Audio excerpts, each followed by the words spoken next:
¿qué tal amigos de Valor Radio? Sean bienvenidos a una emisión más de este programa Soldados de Dios. Soy su servidor Jaime Velázquez y les agradezco infinitamente que estén aquí conmigo, contar con su presencia. Hoy tenemos un programa muy especial, es un programa teológico, es un programa que tiene que ver mucho con un dogma fundamental de nuestra fe y es el tema de la Santísima Trinidad. Poco sabemos hablar de la Santísima Trinidad porque para nosotros es un verdadero misterio. Resulta muy complicado incluso definirla o tratar de comunicarla a las personas que nos preguntan sobre esta doctrina de la Santísima Trinidad. Por eso es importante hacer este tema, para que todos y cada uno de nosotros conozcamos de una manera muy sencilla, muy fácil, por decirlo así, poderla definir, poderla platicar a otras personas, pero también nosotros tratar de comprenderla en lo poco que podamos sobre este gran misterio de nuestra fe, la Santísima Trinidad. Pero antes de empezar, quiero agradecerles a todos y cada uno de ustedes su caridad, su ayuda, porque Valora Radio se ha mantenido, se ha sostenido todos estos meses gracias a su caridad, a su ayuda. A través de las estrellitas de Facebook hemos podido subsanar los gastos necesarios para poder continuar con nuestras emisiones y nuestras transmisiones. Gracias de verdad por toda su ayuda y pedirles de una manera muy amable que por favor continúen ayudándonos para poder continuar con esta labor tan importante que es llevar la palabra de Dios a todo el mundo, porque eso es lo que tratamos de hacer aquí en Valora Radio, llevar la palabra de Dios hasta los más remotos confines de donde puede recibir alguien una señal por internet. Gracias por su ayuda, gracias a ustedes podemos lograrlo. Pues bien, este es un tema complicado porque se ha manejado este tema de la Santísima Trinidad a niveles teológicos, es decir, a niveles de personas que conocen muchísimo de teología, de filosofía, de una gran cantidad de disciplinas del conocimiento humano que les permiten de alguna manera conocer un poco más a profundidad este misterio. Pero para nosotros se nos resulta muy complicado en ocasiones hablar de este misterio, porque es muy difícil hablar de un solo Dios, tres personas distintas. Resulta complicado porque nosotros no creemos en tres dioses, que es lo fundamental. No creemos en tres dioses, no. Creemos en un solo Dios. Y es ahí donde se complica, porque nosotros decimos, y lo decimos en el credo, creo en un solo Dios, que es Padre Todopoderoso, que es Hijo Salvador del mundo y que es Espíritu Santo, Señor y Dador de vida. Tres personas, pero un solo Dios. Y es ahí donde nosotros nos complicamos la existencia al tratar de definirlo y tratar de explicar de una manera más amena o de una manera más sencilla este dilema teológico que es la Santísima Trinidad. La conocemos, sí, pero no podemos comprenderla. Va más allá de nuestro propio entendimiento. Nosotros podemos de una manera muy sencilla tratar de descifrar un poco lo que significa esto. Y es ahí donde nos basamos en una gran cantidad de herramientas, principalmente en las herramientas de la filosofía y en las herramientas del lenguaje, para tratar de darle un poco de definición a este misterio tan importante para nosotros, porque es el misterio central de nuestra fe, Dios mismo. Y para eso he preparado este programa, espero que les guste, espero que me acompañen y lo vamos a ir desarrollando de una manera más sencilla a través de unas pequeñas imágenes que podamos juntos recorrer el misterio de la Santísima Trinidad, no solo en su definición, sino también a lo largo de la historia.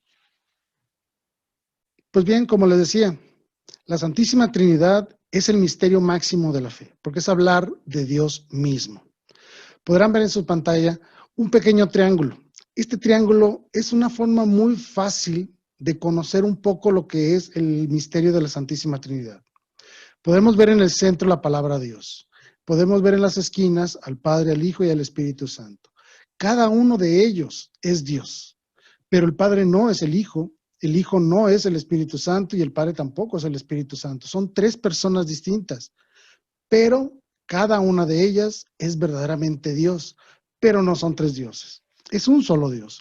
Este es el gran misterio. Tres en uno, uno en tres. Hay una gran cantidad de definiciones que se han hecho a lo largo de los años que son incorrectas y que no muestran de una manera correcta, una manera veraz, lo que verdaderamente significa el misterio de la Santísima Trinidad. En alguna ocasión escuché a alguien decir que la Santísima Trinidad es como el agua, que puede ser gaseosa, líquida o hielo. Pero esto es incorrecto. No podemos hablar de eso porque estamos hablando de una misma sustancia. Estamos hablando de una misma agua que simplemente tiene 3 presentaciones distintas, y esto es incorrecto. No nos sirve para definir la Santísima Trinidad. Así es que debemos evitar utilizar este juego de palabras, porque entonces mostramos a la Trinidad simplemente como diferentes formas de presentación de una sola persona. Y no es una sola persona, son 3. Por lo tanto, no podemos hablar de una sola unidad, sino que tenemos que hablar de una unidad compartida en 3. Pero, por ejemplo, aquí acabo de cometer otro error. No podemos decir que la divinidad se comparte, porque no significa entonces que uno recibe la divinidad del otro, porque entonces estaríamos hablando de que uno de ellos es un ser contingente, es decir, que recibe lo que es de otra persona, ya no sería Dios. Tenemos una gran complicación al momento de hablar de este misterio, porque no podemos utilizar palabras como compartir, como que uno sale del otro, o que son la misma cosa pero que se presenta de formas distintas. Tampoco podemos definirlo de esa manera. Cometeríamos un error muy grave, porque confundiríamos el verdadero sentido de la Santísima Trinidad. Y es por eso que quise hacer este programa, porque me doy cuenta de los grandes problemas que tenemos muchas veces los católicos para definir este misterio. No sabemos comprenderlo al 100%, eso es imposible, no podemos comprender la totalidad de lo que significa la ciencia divina, pero podemos poco a poco conocer algunos detalles de este gran misterio que nos reveló nuestro Señor Jesucristo en su encarnación. Y de eso se trata este programa. Lo primero que hay que reconocer es que este misterio, la Santísima Trinidad, es el misterio máximo de nuestra fe, que está más allá de nuestro entendimiento, pero sí lo podemos conocer en base a lo que nuestro Señor Jesucristo nos ha revelado. También es importante decir esto: la Santísima Trinidad no es un invento teológico, no es el resultado de elaborados procesos teologales y filosóficos del pensamiento de los doctores de la Iglesia, de los padres de la Iglesia, de teólogos a lo largo de la historia. No, no surge la Santísima Trinidad como doctrina del pensamiento humano. Es más, el pensamiento humano es incapaz de concebir un concepto como la Santísima Trinidad. Tiene que ser un dato revelado. Y eso es lo que realmente sucede. Y es por eso que defendemos la Santísima Trinidad, aunque no podamos comprenderla y mucho menos explicarla en su totalidad. Nuestro Señor Jesucristo nos ha revelado al Padre. Él mismo se ha revelado como el Hijo de Dios y nos prometió al Paráclito, al Espíritu Santo, a las 3 personas divinas conjuntas en una acción trinitaria que es la revelación divina encabezada por la encarnación de nuestro Señor Jesucristo. Debemos entonces abordar este gran misterio de la Trinidad con muchísima humildad, porque representa el punto central del conocimiento de Dios. Y este conocimiento solo puede venir dado por la revelación divina, no surge del pensamiento humano. Esta expresión de la Santísima Trinidad es una expresión viva de la fe revelada por Dios a través de los tiempos. Si nosotros analizamos el Antiguo Testamento, encontraremos pequeños vestigios de esta doctrina trinitaria, aunque no está plenamente revelada. Por ejemplo, cuando nosotros leemos el libro del Génesis, cuando Dios forma al hombre, dice: hagamos al hombre a nuestra imagen y semejanza. Dios está hablando en plural. No está hablando en singular, no dice voy a hacer al hombre a mi imagen y a mi semejanza, sino que lo maneja de una manera plural. Hagamos al hombre a nuestra imagen y a nuestra semejanza. Son pequeños vestigios que encontramos en el Antiguo Testamento, pero ni aún así pudimos o no pudo el hombre a lo largo de la historia conocer este misterio hasta que fue plenamente revelado por la acción de nuestro Señor Jesucristo. Es Cristo el que viene a revelar al Padre como tal y al Espíritu Santo. Es Él que nos da la revelación divina. Y obviamente, esta doctrina trinitaria revelada por Cristo trasciende en la Iglesia y se vive a través de la experiencia de la fe de los primeros cristianos. Todos y cada uno de nosotros, cuando vamos a misa, recitamos el credo niceno-constantinopolitano. Es el credo que recitamos casi todo el año litúrgico. Pero en ocasiones recitamos el credo de los apóstoles, si lo recordarán, que también confiesa al Padre, al Hijo y al Espíritu Santo. Esta es la fe viva que recibieron los primeros cristianos y que fue creciendo y se fue analizando poco a poco a lo largo de la historia. Y hasta que hoy nos llega un proceso mucho más elaborado sobre la investigación teológica de cada una de las personas divinas, tanto del Padre como del Hijo como del Espíritu Santo, Cada uno de ellos es analizado de alguna manera especial gracias a los avances no solo de las ciencias, sino también a la base al crecimiento de la vida espiritual de muchos santos a lo largo de la historia. Nosotros tenemos esta doctrina gracias a los esfuerzos de estas personas que a lo largo de todos estos años fueron desmenuzando y poco a poco compartiendo con las generaciones futuras lo que significa verdaderamente este gran misterio. No lo podemos comprender, pero es parte viva de la fe de los verdaderos cristianos y debemos contarnos entre ellos. Nosotros somos los verdaderos cristianos y profesamos con toda claridad la doctrina de la Santísima Trinidad. En alguna ocasión, a un teólogo católico lo invitaron a exponer ante una congregación de musulmanes lo que era esta doctrina de la Santísima Trinidad. Y él dijo estas palabras que me parece una forma muy fácil de más o menos entender la Trinidad. Recordemos que los musulmanes no creen en la Trinidad, ellos creen en un solo Dios, ¿no? Entonces este señor, el teólogo, sabiendo de las limitaciones que tenemos para explicar la doctrina de la Trinidad, lo presentó de esta manera. Y él lo explicó así.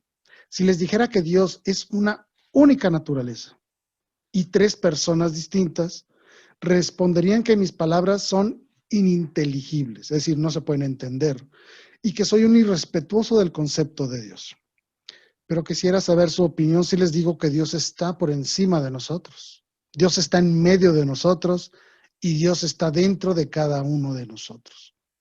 Es así como ellos pudieron, de alguna manera, estos musulmanes que escuchaban a este teólogo católico, comprender un poco lo que es la doctrina de la Santísima Trinidad. Ese es el dogma de la Trinidad. Cómo Dios, siendo una sola naturaleza, no son tres naturalezas, es una, son tres personas. Pero lo sentimos y tenemos una relación con cada uno de ellos de una manera especial. Y eso es lo que los hace distinguibles. Yo tengo una relación independiente, directa y especial con cada una de las personas de la Santísima Trinidad. Pero yo no profeso tres dioses porque son un solo Dios, una sola naturaleza. Y esto es importante definirlo. Dios es una sola naturaleza. Y lo más complicado, es una sola sustancia. No son tres sustancias diferentes, no son tres personas independientes completamente una de otra. Como nosotros los humanos, cada humano tiene una sustancia, es sustancialmente humano, sí, pero en Dios existe solo una naturaleza, una sustancia. Y es ahí donde entran más complicaciones para definir la doctrina de la Trinidad a lo largo de la historia. Nosotros concebimos a la Trinidad como un Padre, que es una realidad trascendente más allá de nuestra propia comprensión. Concebimos a un Hijo como alguien cercano y que nos ofrece un diálogo y una relación directa que nos lleva a la unión con el Padre, que es el Hijo, que es Jesucristo. Y también tenemos conceptualizado perfectamente al Espíritu Santo, como esa fuerza de vida creadora en la que se sustenta todo el cosmos y nos llena de amor. Eso lo podemos decir y lo podemos explicar. Lo que se nos complica es explicar que ellos tres es un solo Dios. La Trinidad es ante todo, como les decía, una experiencia de la fe. No solo porque esta experiencia de la fe nos viene revelada por Cristo y anunciada a lo largo de la historia por la Iglesia, sino porque nosotros mismos en nuestra persona podemos experimentar de una manera personal y única nuestra propia relación con el Padre, con el Hijo y con el Espíritu Santo. Y cómo cada uno de nosotros le rinde un verdadero tributo de adoración al Padre, al Hijo y al Espíritu Santo. Y lo hacemos, obviamente, en la Santísima Misa, porque ahí es una acción trinitaria, que nosotros vamos al Padre por medio del Hijo, gracias a la acción del Espíritu Santo. Eso es la misa, la adoración perfecta del ser humano que se le rinde al Padre en el Hijo y con el Espíritu Santo. Por eso es que nuestro dogma central de la fe cristiana es la Trinidad misma, y es el acto que celebramos en la Santa Misa. Es un acto de adoración trinitario. Cuando nuestro Señor Jesucristo estaba anunciando este gran misterio de la Trinidad, les dijo a los apóstoles, al final de su vida pública, cuando ya iba a ascender a los cielos, les dijo, vayan o id y enseñad a todas las gentes, bautizándolas en el nombre del Padre, del Hijo y del Espíritu Santo. a lo largo del Nuevo Testamento, a lo largo de las palabras de Cristo, encontraremos cómo Él hace referencia a esta distinción de personas. Él nos mostraba en su propia persona un sometimiento total y verdadero a la voluntad del Padre. Él lo decía, yo no vengo a hacer mi voluntad, yo vengo a hacer la voluntad de mi Padre. Crea una distinción. Pero también dice que los primeros cristianos entendieron perfectamente esto y que concibieron la relación divina de una manera diferente, porque vieron entonces la relación del Hijo con el Padre. Jesucristo distinguió la fe y distinguió toda la acción litúrgica vigente en esa época, la distinguió por su propia relación con el Padre, una relación verdaderamente filial. ¿Qué quiero decir con esto?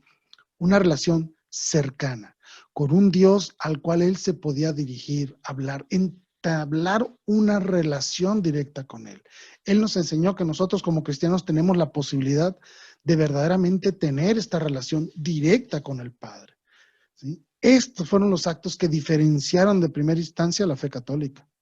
La relación que nos permite la acción y la redención de nuestro Señor Jesucristo para poder tener una relación directa, personal, filial con el Padre. Y por eso es que nosotros podemos decirle Padre, Abba, como nuestro Señor Jesucristo oraba, ¿sí? Por eso los primeros cristianos no separaron a las figuras divinas, las integraron porque sabían que era perfectamente, que era un solo Dios, pero sí empezaron a tener pequeñas distinciones entre ellos para tratar de definir esta distinción de cada uno de ellos. Cuando llega el Espíritu Santo, el día de Pentecostés, la iglesia se ilumina, la iglesia se llena de vida. Los apóstoles empezaron a comprender todas estas palabras. Y es por eso que el apóstol San Juan nos puede dar esta enseñanza tan especial, cuando dice que el Padre y yo somos una sola cosa, en las palabras de Cristo. Esa frase nos habla entonces de Jesucristo, de que son una sola naturaleza, que es un mismo Dios. Esto es importante, muy importante definirlo de esta manera. Jesucristo no dijo, y el Padre y yo somos hechos de la misma cosa, o somos similares, o somos parecidos. No, dijo, somos una misma cosa, somos una sola unidad. Somos algo único y diferente, pero uno, no distinguible ni separable entre uno y el otro. Por eso es que los apóstoles reconocieron entonces la existencia de estas tres personas. Se los había dicho con el mandato del bautismo, pero esta comprensión de la existencia de las personas divinas viene dada en la unión de dos grandes conceptos. El primero es la unidad, un solo Dios, y el otro es la distinción de personas. Son tres personas. No podemos decir que es uno en tres o tres en uno. Es una definición errónea. Por eso les decía, es complicado definir la Trinidad de esta manera. Tenemos entonces que buscar otra forma de distinguirlos, porque al ser una misma naturaleza, no hay separación entre ellos. Más complicación aún. No hay separación, no hay distinción en cuanto a su naturaleza, no hay distinción en cuanto a su poder, en cuanto a su acción, todo lo que implica todos sus atributos divinos. Son los mismos porque es un solo Dios, es una sola naturaleza. Y fue entonces cuando ellos empezaron a desarrollar algo que nosotros conocemos como el desarrollo teológico. Es decir, diferentes definiciones de los primeros cristianos a lo largo de la historia que permiten darle una definición más fácil de comprender para nosotros de lo que es este misterio de la Santísima Trinidad. El primer documento que tenemos en la historia, además de los evangelios, pero el primer documento de los primeros cristianos que hablaban de la definición trinitaria es un documento llamado la Didache. Este documento fue escrito entre el año 79, 85 más o menos del primer siglo. Incluso se considera el primer catecismo de la iglesia. Este documento hablaba de reglas, hablaba de toda la liturgia que se celebraba dentro de la iglesia en los primeros años. Recordemos que estamos hablando de 40 años, 50 años posteriores a la muerte de Cristo, es decir, en la primera generación de cristianos. Y ellos decían esto: en lo que se refiere al bautismo, bauticen de este modo. Dichas con anterioridad todas estas cosas, bauticen en el nombre del Padre, y del Hijo, y del Espíritu Santo, en agua viva. Este documento es la liturgia del bautismo, es la liturgia inicial del bautismo. Es decir, sabemos gracias a este documento cómo bautizaban en el primer siglo. Exactamente igual como lo seguimos haciendo hasta el día de hoy. En nombre del Padre, del Hijo y del Espíritu Santo. Conocían y comprendían esta distinción de personas. Para el siglo II fueron creciendo los problemas tanto de apologética como los problemas de herejías, la necesidad de la iglesia de involucrarse en una gran cantidad de discusiones teológicas que permitieran definir la fe de una manera sana, que permitiera a la iglesia profesar una verdadera doctrina. Uno de estos padres de la iglesia es un señor llamado Ireneo de León, y él escribió un documento llamado Contra las herejías, y él dice esto. Recuerden, estamos en el siglo II, que el verbo, o sea, el Hijo, ha estado siempre con el Padre. De múltiples maneras lo hemos demostrado. Y que también su sabiduría, o sea, el Espíritu Santo, estaba con él antes de la creación. Está hablando de la eternidad de estas personas divinas. Y habla de la unión de estas tres personas divinas. Y esto lo está diciendo desde el siglo II. Por lo tanto, cuando nosotros profesamos, por ejemplo, en el credo, que decimos que el Espíritu Santo recibe una misma adoración y gloria, es porque verdaderamente eso es lo que profesaba la iglesia a principios de la historia. Desde que empezó la iglesia, eso era lo que profesaban, y lo está diciendo aquí este señor Ireneo de León, uno de los padres de la iglesia. Con el Padre estaba el Hijo y también el Espíritu Santo antes de todos los tiempos, antes de la creación incluso. Esto nos define entonces la coeternidad de todas estas personas que forman la Santísima Trinidad. Posteriormente, viene un desarrollo un poco más avanzado de la teología. Y lo podemos leer, por ejemplo, en un señor llamado Atenágoras de Atenas, que él decía esto: ¿quién pues no se sorprenderá de oír llamar ateos a quienes admiten a un Dios Padre y a un Dios Hijo y a un Espíritu Santo, que muestran su potencia en la unidad y distinción en el orden? Este señor, Atenágoras de Atenas, introduce un concepto muy interesante, el concepto del orden. No está haciendo una distinción de las personas en cuanto a su naturaleza, porque sabe perfectamente que es una sola naturaleza, pero sí introduce el concepto del orden. Estas personas divididas se distinguen solo en el orden en el cual están.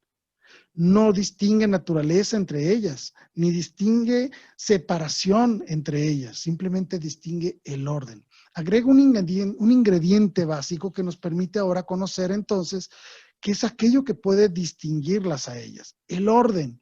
Está el Padre, el Hijo y el Espíritu Santo. Ante estos eventos que sucedieron a lo largo de la historia, estas frases empezaron a darle sustento a todo el desarrollo teológico que viene posteriormente, principalmente en el siglo IV y en el siglo V, que es cuando verdaderamente se conforma el concepto de la Santísima Trinidad.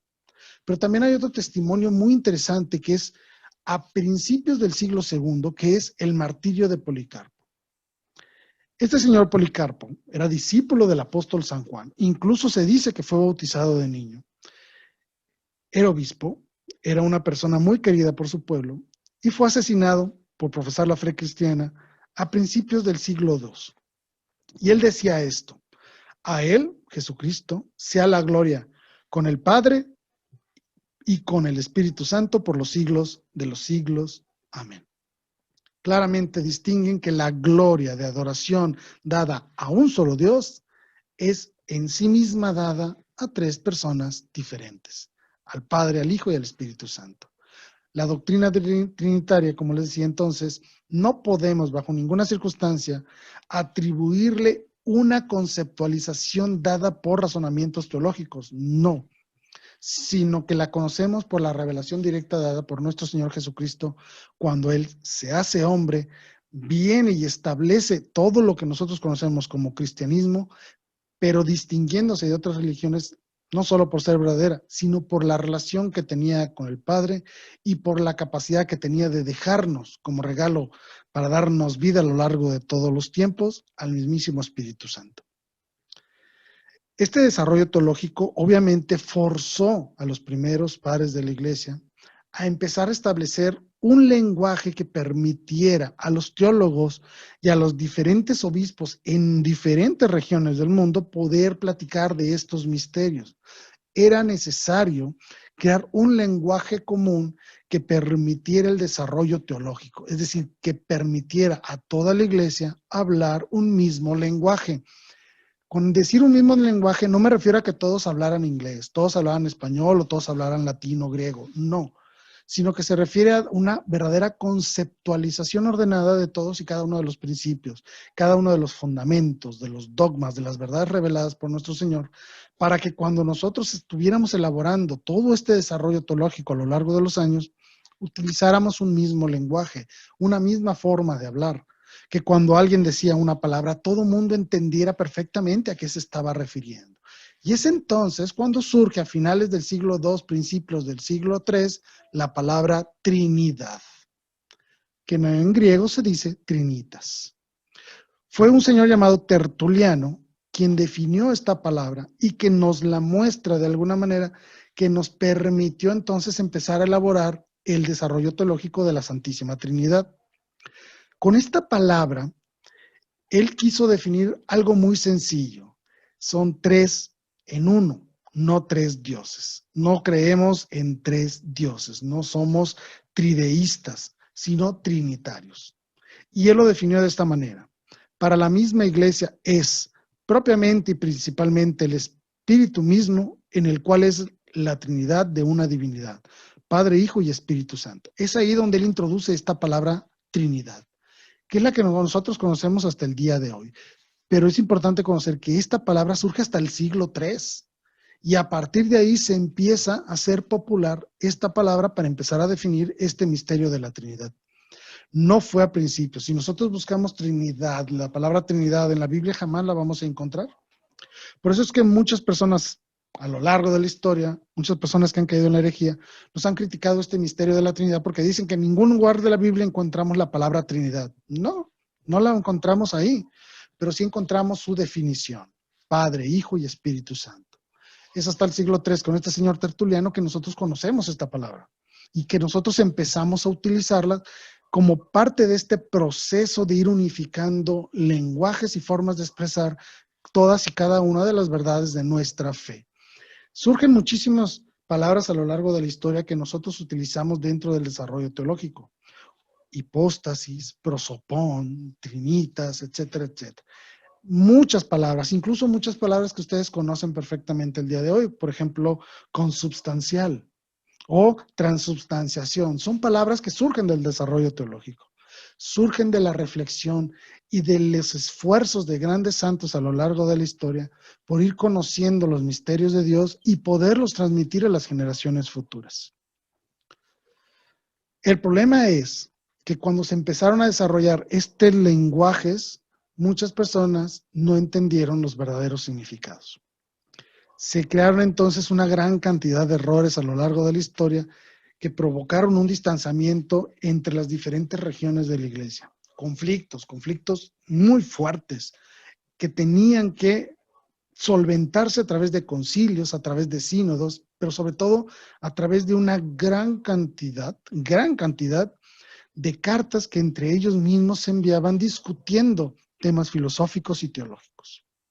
Esta unificación del lenguaje trajo grandes beneficios, pero también trajo grandes complicaciones, porque una misma palabra no significaba lo mismo en diferentes regiones del mundo y se interpretaba de forma diferente y dio cabida a una gran cantidad de conflictos.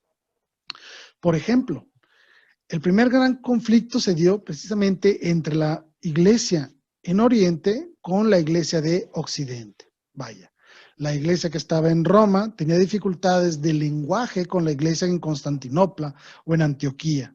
¿Por qué? Porque utilizaban palabras que en un lugar significaban una cosa y en otro significaban otra. Por ejemplo, la palabra prosopón. Es una palabra que nosotros no la usamos ya, pero sí usamos las palabras derivadas de ella. Prosopón, por ejemplo, para nosotros es la fuente de la palabra persona. Es la misma raíz.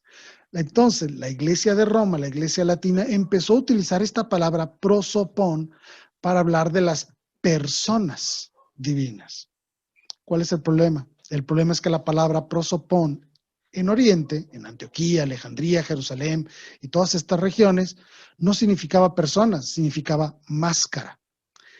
y se crea uno de los principales y hasta hoy vigente de los conflictos más fuertes que hay en relación con la Santísima Trinidad. En Oriente, por ejemplo, querían utilizar la palabra hipóstasis. Esta palabra significa, de alguna u otra manera, también la palabra persona, ¿sí? Personalidades, entes. Pero en la Iglesia de Occidente utilizó la palabra prosopón, personas. Pero esta confusión de palabras generó el principal conflicto. Muchas personas empezaron a entender la Trinidad como tres máscaras de un solo Dios. Y eso es un error terrible. Es un error terrible que incluso hoy en día sigue vigente en una gran cantidad de sectas unicitarias. Básicamente lo que ellos dicen es de que el Padre, el Hijo y el Espíritu Santo son simples apariencias de un solo Dios, lo cual es completamente erróneo. Entonces ellos no confiesan a un Dios trinitario, sino confiesan a un solo Dios que se presenta ante el ser humano de diferentes formas. Y ese es un error, porque aquí cada una de las personas divinas se presentó ante el ser humano de una manera especial. El Padre se presentó en el Antiguo Testamento al pueblo elegido. Jesucristo se revela al nuevo pueblo cristiano de la nueva alianza y la iglesia recibe la acción del Espíritu Santo. Se presentan de forma especial cada una de ellas, distinguiéndose cada una de ellas. Ya lo había definido Ireneo en la cuestión del orden, pero también ahora empezamos a ver una variante. No solo hay un orden interno en la naturaleza divina, sino que también hay un orden en el cual ellos se presentaban ante los seres humanos y cómo actuaban en relación con el ser humano. El ser humano fue entonces capaz de definir cada una de estas personas en base a la relación que tenían con él de una manera directa. Pero como les decía, estos juegos de palabras que para hoy, para nosotros, pueden resultar muy sencillos de manejar, en aquellos tiempos generaron una gran cantidad de conflictos. De estos conflictos surgen muchas herejías terribles, herejías que debemos de conocerlas para poderlas definir y sobre todo para evitar caer en ellas, ¿sí? Pero también hay que decir esto, el gran motor del desarrollo teológico con respecto a la Trinidad fueron precisamente las herejías, la necesidad de ir definiendo a lo largo de los años lo que era verdaderamente este misterio de la Santísima Trinidad. Las herejías vinieron a acarrear fuertes movimientos internos dentro de la iglesia buscando de una manera poder explicar al pueblo lo que era la verdadera fe. Voy a definir las herejías porque es importante conocerlas para no cometer esos errores. Posiblemente muchos de nosotros estemos pensando en la Trinidad de una forma errónea. Por eso es que quiero definir las herejías, para conocerlas, conocer cuáles son los principales errores que tenemos al momento de aproximarnos a la reflexión con respecto a la Trinidad misma. La más antigua fue el modalismo, que precisamente se deriva de este uso de la palabra prosopón. ¿Sí? Esta herejía decía que las tres personas de la Trinidad en realidad solo eran tres máscaras, como les había dicho, tres modos de presentarse el mismo Dios. Esto es un error terrible. No, Dios no es uno solo con tres máscaras diferentes. No, son tres personas. Cada una de ellas es Dios. Cada una de ellas tiene, vaya, por decirlo así, su personalidad propia, su interacción propia, su orden interno dentro de la Trinidad y una relación especial para con el ser humano. El modalismo fue esta primera y gran herejía que movió al desarrollo teológico sobre la Trinidad, precisamente para definir que la acción de la Trinidad es verdaderamente realizada por tres personas. No por una sola persona con tres máscaras distintas. No. Posteriormente, surge otra de las herejías más terribles, que es el arrianismo. El día de ayer celebramos a San Nicolás de Bari, un personaje fascinante para nosotros y sobre todo un personaje que tiene mucho que ver con la Navidad. ¿Por qué? Porque, vaya, del famoso Santa Claus, que no tiene nada de cristiano, surge precisamente de la imagen de San Nicolás de Bari. Pues este señor, San Nicolás de Bari, era una persona bastante fuerte, agresiva incluso, de un carácter enorme y terrible, Y él estuvo presente en el primer concilio de la iglesia, allá por el año 325, en el concilio de Nicea. Este concilio se convocó precisamente para desarrollar una de las doctrinas, de los fundamentos de la doctrina trinitaria y reconocer de una manera correcta la personalidad de Jesucristo como Hijo de Dios. En ese tiempo estaba vigente una herejía llamada el arrianismo, que promovió un obispo llamado Arrio. Él decía que el Logos, o sea, Cristo, no era eterno, que Jesucristo era la primera gran criatura del Padre. Es decir, un semidios. No era verdaderamente Dios, sino un semidios, una criatura que era sacada del mismo Padre. Eso es lo que decía esta herejía. Era una herejía terrible porque está negando la divinidad de Cristo. Él decía entonces que el Hijo era diferente, desigual al Padre, mudable y capaz de perfeccionamiento. Eso es lo que él decía, este señor Arrio. Es una herejía terrible, pero esta herejía iba y atacaba directamente como parte fundamental la divinidad de Jesús. Por lo tanto, al atacar la divinidad de Jesús, también atacaba el dogma de la Trinidad. Porque si tú niegas a Jesús como verdadero Dios, estás negando entonces el dogma de la Trinidad, que es un solo Dios, tres personas. San Nicolás de Bari se levanta y después de escuchar las tonterías que decía Arrio, se acercó a él y le propinó una tremenda bofetada ahí en medio del concilio. Obviamente se armó un merequetengue y este santo padre fue separado del concilio de Nicea por agresivo.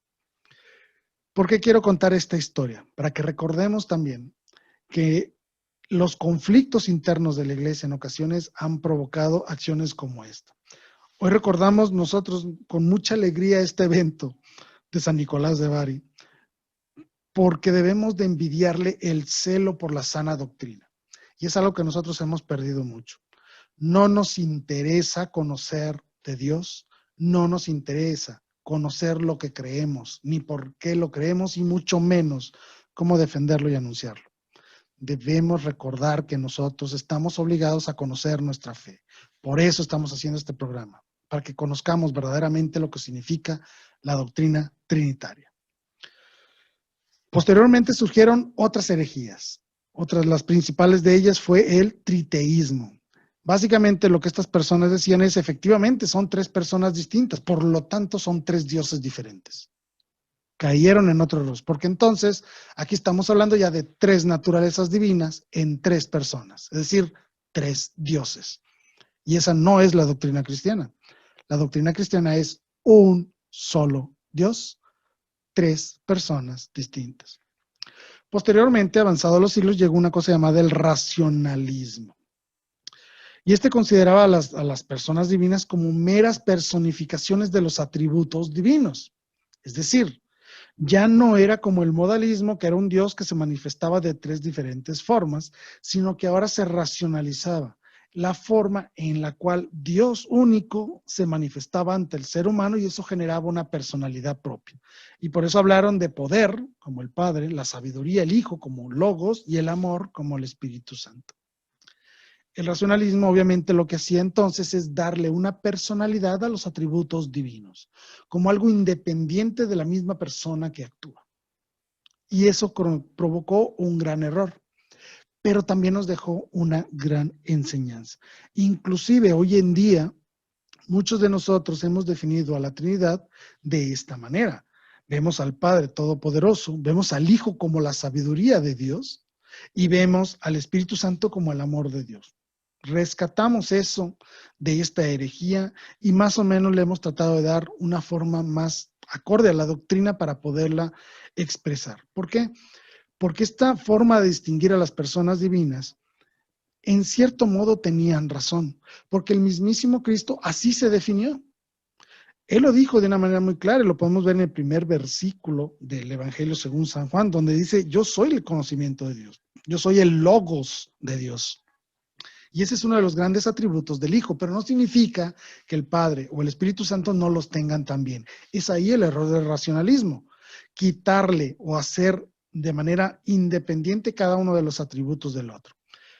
El Padre es también logos y es sabiduría y es poder y es amor y es bondad, también el Hijo y también el Espíritu Santo. ¿Por qué? Porque son una sola naturaleza. Pero esto nos ayudó, este Esta herejía racionalista, en cierto modo, nos ayudó un poco para comprender entonces la relación que nosotros tenemos para cada una de las personas divinas. Obviamente, como herejía está condenada, por supuesto, pero sí podemos hablar con tranquilidad de que nosotros podemos tener esta relación diversa con las personas divinas en base a los atributos y a la forma en las que ellos se han revelado al ser humano.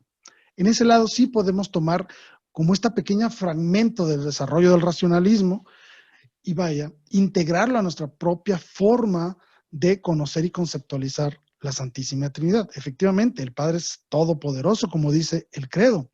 El Hijo es aquel que conoce al Padre, y Jesucristo lo dijo, nadie conoce al Padre como el Hijo. Y el Espíritu Santo fue definido como el Paráclito, el que consuela. Desafortunadamente, llevar esta conceptualización de la Trinidad en base a los atributos divinos, llevarlos a hacer la distinción de las personas, es donde se cometió el error herético. Obviamente está condenado a decir que el Padre solo es poder, el Hijo solo es sabiduría y el Espíritu Santo es solo bondad. No, ahí está el error. Pero sí podemos tomar estos conceptos para, de una manera, comprender la forma en la que las personas divinas se han relacionado con el ser humano. Pues bien, ¿cuál es entonces la verdadera doctrina? Es esta: un solo Dios, tres personas divinas. Cada una de las personas divinas es verdaderamente y totalmente Dios, pero no son tres dioses, es un solo Dios. Ante las dificultades dadas por las herejías, por los problemas del lenguaje y los problemas para tratar de definir esta doctrina a lo largo de los años, llega a nuestro rescate San Agustín, el obispo de Upona. Y él introduce un concepto muy interesante. Recuerdan que con Ireneo él había hablado de orden, pero este orden era un orden interno dentro de la Trinidad.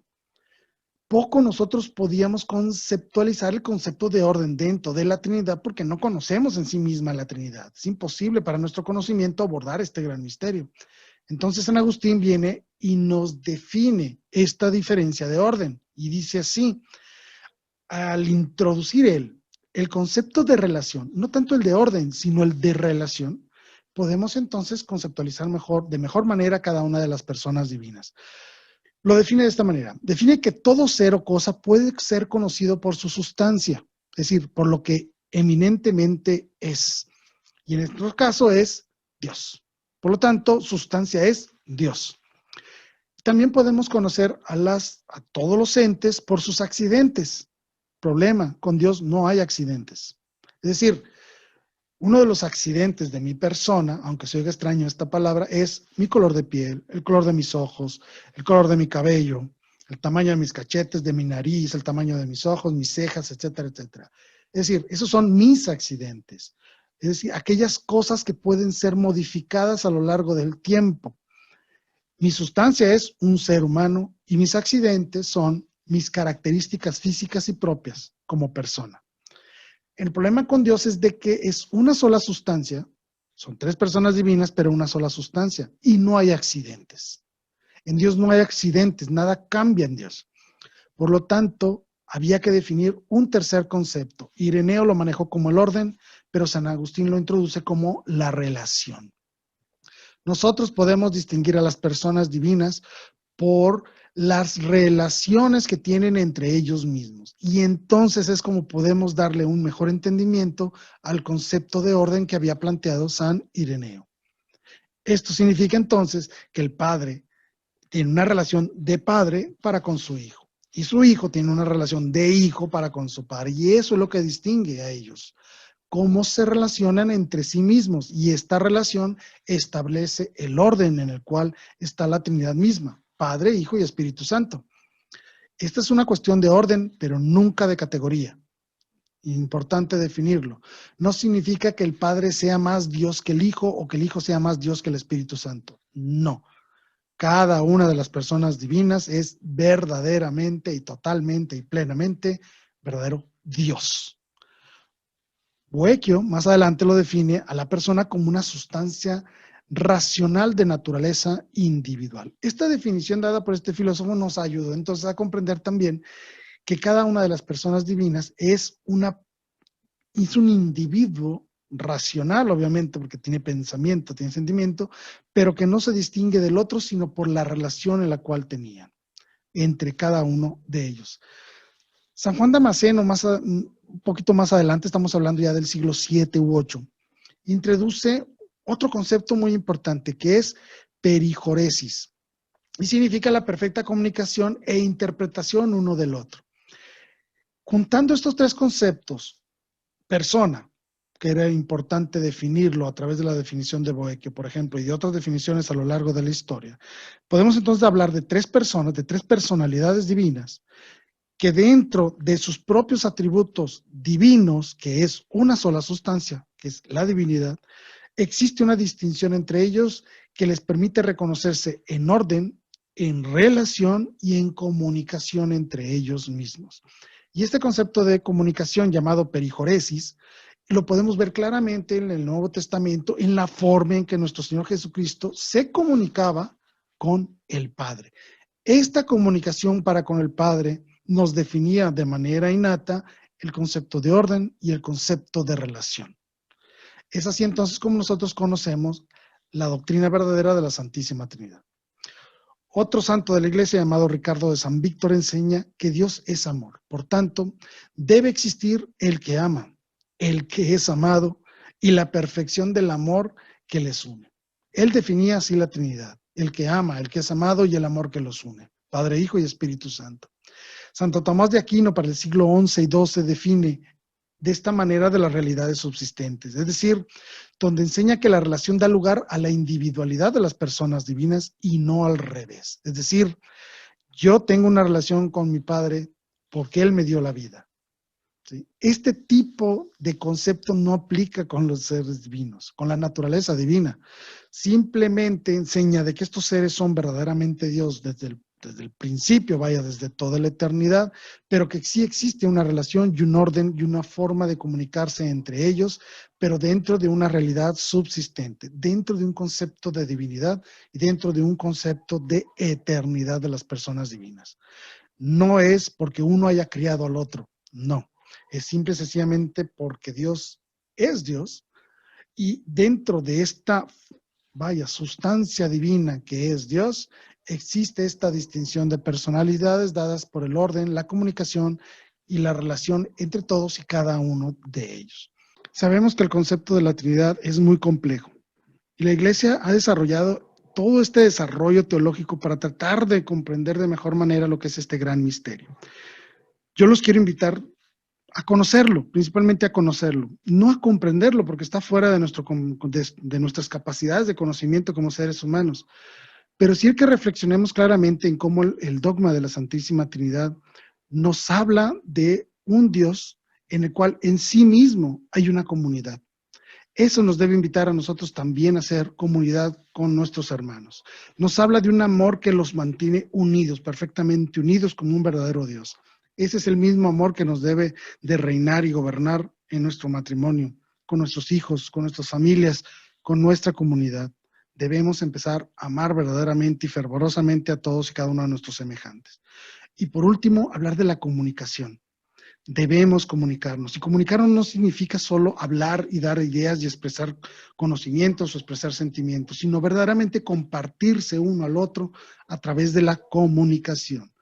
Tratar de que alguien pueda verdaderamente conocerme a través de todas las formas en las que yo puedo expresarme a esa otra persona.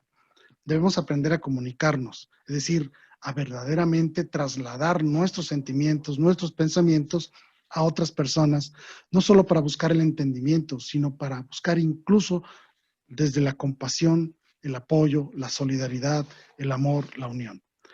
Es así como el ser humano, viéndose reflejado en el dogma de la Santísima Trinidad, de la mejor forma en la que puede comprender cómo es que Dios quiere que verdaderamente nos amemos los unos a los otros, como Él mismo se ama.